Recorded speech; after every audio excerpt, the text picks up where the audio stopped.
தேடி தேடி சென்று சோறு தின்பதையும், தேவையே இல்லாமல் அவுட்டிங் என்ற பெயரில் ஊர் சுற்றுவதையும், நடுராத்திரியில் திரைப்படம் பார்க்கப் போவதையும், நாகரிகம் என்ற பெயரில் அநாகரிகத்தில் ஈடுபடுவதையுமே இந்த தலைமுறையினர் வாழ்வியலாக ஆக்கி வருகின்றார்கள்.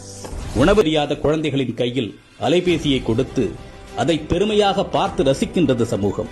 இரவு 2 மணிக்கு மிட்நைட் பிரியாணியை குடும்பத்தோடு சென்று சாப்பிடுவது கௌரவமாகிவிட்டது. நீங்கள் உங்கள் குழந்தைகளுக்கு உணவு கொடுக்கவில்லை, ஸ்லோ பாய்சன் கொடுக்கின்றீர்கள். உங்கள் தலைமுறையை மலடாக்குவதற்கு மருந்து கொடுத்துக் கொண்டிருக்கின்றீர்கள். பிள்ளையை பெற்ற பெற்றோர்களே, நம்மில் பலர் பிள்ளைகளை உருவாக்கவில்லை, நிறைய வருமானம் கொடுக்கும் ஜெர்சி மாடுகளை உருவாக்கி கொண்டிருக்கின்றோம். உங்களில் எத்தனை பேரின் பிள்ளைகளுக்கு அறிமுகமில்லாத ஒரு மனிதரிடம் 10 நிமிடம் உரையாடத் தெரியும்? சொல்லிக் கொடுத்திருக்கின்றீர்களா? இனி சொல்லிக் கொடுங்கள். உங்களில் எத்தனை பேரின் பிள்ளைகளுக்கு தன்னம்பிக்கைக்கும் தலைகணத்திற்கும் உள்ள வேறுபாடு தெரியும்? சொல்லிக் கொடுத்திருக்கின்றீர்களா? இனி சொல்லிக் கொடுங்கள். உங்களில் எத்தனை பேரின் பிள்ளைகளுக்கு நம் தாய்மொழியில் தமிழில் தொடர்ந்து ஒரு 5 நிமிடம் பிற மொழி கலவாமல் பேசத் தெரியும்? சொல்லிக் கொடுத்திருக்கின்றீர்களா? இனி சொல்லிக் கொடுங்கள். உங்களில் எத்தனை பேரின் பிள்ளைகளுக்கு உங்களின் மாத வருமானம் தெரியும்? அதை கொண்டு எப்படி உங்கள் குடும்பத்தை நடத்துகின்றீர்கள் என்று எத்தனை பேர் உங்கள் பிள்ளைகளுக்கு சொல்லிக் கொடுத்திருக்கின்றீர்கள்? இல்லை என்றால் சொல்லிக் கொடுங்கள். அது தெரியாததால் தான் இன்று பலர் லட்சத்தில் வருமானம் ஈட்டியும் இஎம்ஐயில் வாழ்க்கையை தொலைத்து விழி பிதுங்கி நின்று கொண்டிருக்கின்றார்கள். ஆண் பிள்ளைகளோ பெண் பிள்ளைகளோ, உடல் வெட்கம் என்றால் என்ன என்று சொல்லிக் கொடுங்கள்.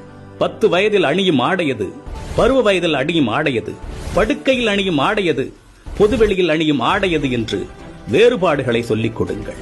நம்மில் பல பேரின் பிள்ளைகளுக்கு ஐபோனின் விலை தெரியும், வந்த திரைப்படத்தின் வசூல், வரப்போகும் திரைப்படத்தின் புள்ளி விவரங்கள் எல்லாமே தெரியும்.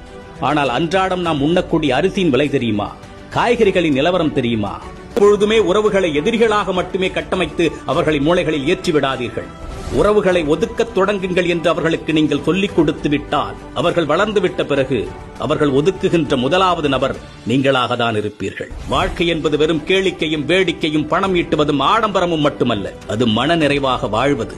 அது எப்படி என்று குழந்தைகளுக்கு கற்றுக் கொடுங்கள். இந்த மனித சமுதாயத்திற்கு பெற்றோர்களாகிய நீங்கள் செய்யக்கூடிய மிகப்பெரிய கடமையே உங்கள் பிள்ளைகளை அறம் சார்ந்த பிள்ளைகளாக, அறிவார்ந்த பிள்ளைகளாக உருவாக்குவதுதான். அறிவு என்பது படித்து தெரிந்து கொள்வதல்ல, ஏடுகளில் இருந்து நாம் அறிந்து கொள்வதல்ல.